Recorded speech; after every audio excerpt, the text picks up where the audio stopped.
Papa João Paulo I, audiência geral. Quarta-feira, 13 de setembro de 1978. Viver a fé segundo o concílio. A primeira saudação dirijo-a aos meus irmãos bispos, que vejo serem numerosos. O Papa João, numa sua nota, que também foi impressa, disse, abre aspas, desta vez fiz o retiro sobre as 7 lâmpadas da santificação, fecha aspas. 7 virtudes, queria dizer, fé, esperança, caridade, prudência, justiça, fortaleza e temperança. Esperemos que o Espírito Santo ajude hoje o pobre Papa a explicar ao menos uma destas lâmpadas. A primeira, a fé. Aqui em Roma houve um poeta, Trislussa, que procurou também falar da fé. Numa poesia disse, abre aspas, aquela velhinha cega que encontrei, na tarde em que me perdi no meio do bosque, disse-me, se o caminho não o sabes, vou acompanhar-te eu, que o conheço. Se tens a força de vir atrás de mim, de vez em quando te chamarei até lá ao fundo, onde há um cipreste, até lá em cima, onde há uma cruz. Eu respondi, assim serás, mas acho esquisito que me possa guiar quem não o vê. A cega então pegou-me na mão e suspirou. Caminha. Era a fé. Fecha aspas. Como poesia, é graciosa. Como teologia, defeituosa. Defeituosa porque, ao tratar-se de fé, o grande condutor é Deus.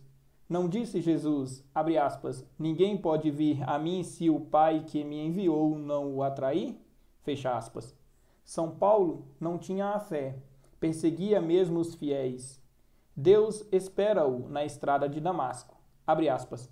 Paulo diz-lhe, não penseis sequer em empinar-te, em dar patadas como cavalo desenfreado.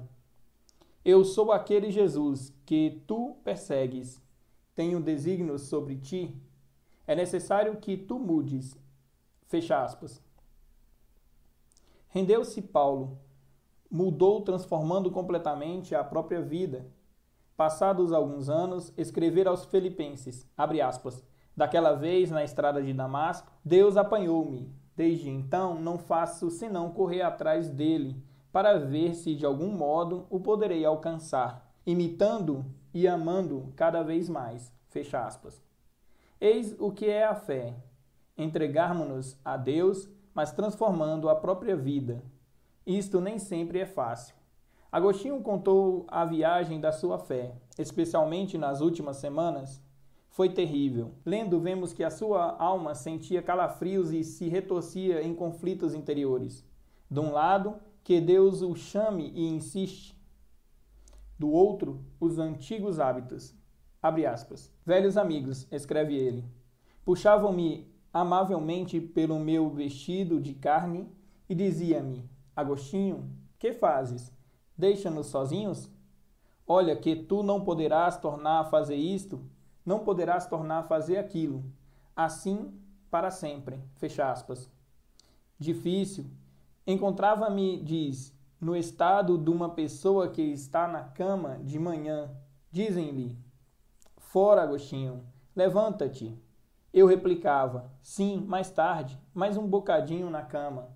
Finalmente o Senhor deu-me um puxão e levantei-me. É preciso dizermos sim, mas mais tarde. É preciso dizer, Senhor, sim, imediatamente. Tal é a fé, responder com generosidade ao Senhor, mas quem é que diz este sim? Quem é humilde e confia em Deus completamente? Fecha aspas. Minha mãe dizia-me, quando era já grandinho, em pequeno foste muito doente, tive de te levar de médico em médico e velar-te noites inteiras, acreditas? Como poderia dizer eu, mãezinha, não te acredito? Sim, acredito-te. Acredito no que me dizes, mas acredito especialmente em ti. Assim é na fé. Não se trata unicamente de crer nas coisas que Deus revelou, mas nele que merece nossa fé, que tanto nos amou e tanto fez por amor de nós. Difícil é também aceitar algumas verdades, porque as verdades da fé são de outras espécies. Algumas agradáveis, outras desagradáveis ao nosso espírito. Por exemplo, é agradável ouvir dizer que Deus tem por nós tanta ternura maior ainda que a de uma mãe pelos seus filhos, como afirma Isaías. Como é agradável e nos parece natural. Houve um grande bispo francês do Panloup que aos reitores dos seminários costumava dizer, com os futuros sacerdotes, sede pais, sede mães, é agradável. Diante de outras verdades, pelo contrário, há dificuldades. Deus tem de castigar precisamente se eu lhe resisto. Ele corre atrás de mim, suplica-me que me converta, e eu digo, não, quase sou eu que o obrigo a castigar-me. Isto não é agradável, mas é verdade de fé. E há uma última dificuldade, a igreja. São Paulo perguntou, quem é, Senhor? Sou aquele Jesus que tu persegues? Uma luz, um relâmpago atravessou sua mente. Eu não persigo Jesus, nem sequer o conheço. Quem persigo são os cristãos. Vê-se que Jesus e os cristãos, Jesus e a igreja são a mesma coisa inscindível, inseparável. Lê de São Paulo, abre aspas, o corpo de Cristo que é a igreja, fecha aspas. Cristo e a igreja são uma só coisa. Cristo é a cabeça. Nós, igreja, somos os seus membros. Não é possível ter fé e dizer, eu creio em Jesus, aceito Jesus, mas não aceito a igreja. É preciso aceitar a igreja como ela é. E como é esta igreja? O Papa João chamou-lhe, abre aspas, mãe e mestra, fecha aspas. Também mestra. São Paulo disse, abre aspas, considerem-nos todos como ministros de Cristo e administradores dos mistérios de Deus. Fecha aspas. Quando o pobre Papa, quando os bispos e os sacerdotes propõem a doutrina, não fazem senão ajudar Cristo. Não é a doutrina nossa, é a de Cristo. Devemos só conservá-la e propô-la. Eu estava presente quando o Papa João abriu o concílio a 11 de outubro de 1962. A certa altura disse, esperamos que, devido ao concílio, a igreja dê um salto para diante. Todos o esperamos. Mas salto para frente. Para qual estrada? Explicou logo a seguir, sobre as verdades certas e imutáveis. Não pensou sequer que fossem as verdades a caminhar, a andar para frente e depois, pouco a pouco, ir mudando. As verdades são aquelas determinadas. Nós devemos andar pela estrada dessas verdades.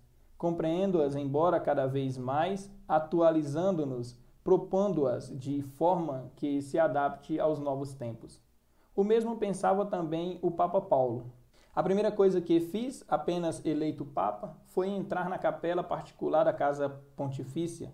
Lá no fundo, o Papa Paulo VI mandou colocar 2 mosaicos, São Pedro e São Paulo. São Pedro que morre e São Paulo que morre. Mas por baixo da imagem de São Pedro há as palavras de Jesus. Pedirei por ti, Pedro, para que não desfaleça a tua fé. E por baixo da de São Paulo, que morre à espada, terminei a minha corrida, conservei a fé. Sabeis que no último discurso de 29 de junho, Paulo VI disse, depois de 15 anos de pontificado, posso agradecer ao Senhor, defendi e conservei a fé. A igreja é também mãe. Se é continuadora de Cristo e Cristo é bom, também a igreja tem de ser boa, boa para todos, mas se por acaso alguma vez houvesse na igreja maus, contemos ainda com ela, com a mãe. Se a mãezinha está doente, se a minha mãe por acaso viesse a ficar coxa, eu ainda amaria bem mais. O mesmo na igreja, se há, e é verdade que há, defeitos e faltas, não há de desaparecer nunca o nosso afeto para com a igreja. Ontem, e acabo, mandaram-me um número de Cita Nueva.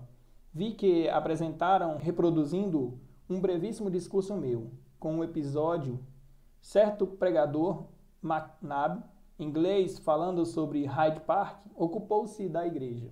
Quando terminou, um ouvinte pede a palavra e diz, belos conceitos os seus, mas eu conheço certo padre católico que não esteve do lado dos pobres e se tornou rico. Conheço também maridos católicos que enganaram as próprias mulheres. Não me agrada tal igreja. feita de pecadores? O padre respondeu: tem algum fundamento, mas deixa-me pôr uma objeção? Ouçamos. E diz: desculpe, mas engano-me ou o colarinho da sua camisa está um pouco sujo. Diz: sim, é verdade. Mas está sujo porque não usou sabão, ou porque usou sabão, mas não servia de nada. Não, diz o outro, não usei sabão. Aí está. Também a Igreja Católica tem sabão extraordinário. Evangelho, sacramentos, oração. O Evangelho lido e vivido, os sacramentos celebrados da maneira devida, a oração bem usada, seria um sabão maravilhoso, capaz de nos fazer a todos santos. Não somos todos santos porque não usamos suficientemente este sabão. Procuremos corresponder às esperanças dos papas que decretaram e aplicaram o concílio, o Papa João e o Papa Paulo. Procuremos melhorar a Igreja, tornando-nos melhores, cada um de nós. Toda a Igreja poderia rezar a oração que eu costumo rezar. Senhor, aceita-me como sou, com os meus defeitos, com as minhas faltas, mas faz que me torne como tu desejas. Devo dizer uma palavra também aos nossos caros doentes, que vejo ali. Sabeis que Jesus disse: escondo-me por trás deles. O que é feito a eles é feito a mim. Portanto, nas pessoas dos doentes, nós veneramos o Senhor em pessoa e fazemos votos porque o Senhor esteja perto deles, os auxilie e os conforte. À direita estão, porém, os jovens casais. Receberam um grande sacramento. Fazem votos porque este sacramento recebido seja verdadeiramente portador não só de bens desse mundo, mas mais ainda de graças espirituais. No século passado viveu na França Frédéric Ozanam, grande professor. Ensinava em Sorbonne, era eloquente, ótima pessoa. Era seu amigo Lacordaire, que dizia, abre aspas, é tão excelente, é tão bom, far-se-á sacerdote e este chegará a ser grande bispo, fecha aspas. Não foi assim. Encontrou uma jovem cheia de qualidade e casaram-se. Lacordaire não ficou satisfeito e disse, abre aspas, pobre Ozanam, também ele caiu na armadilha, fecha aspas. 2 anos mais tarde, Lacordaire veio a Roma e foi recebido por Pio IX. Venha cá, padre, disse-lhe, venha. Sempre ouvi dizer que Jesus instituiu os 7 sacramentos. Agora vem o padre e troca-me as voltas. Diz-me que instituiu 6 sacramentos e uma armadilha. Não, padre. O matrimônio não é uma armadilha, é um grande sacramento. Fecha aspas. Porque assim é, apresentemos de novo os nossos melhores votos a estes caros esposos. O Senhor os abençoe. Se você gostou do vídeo, curta, compartilhe, se inscreva no canal e ative o sininho.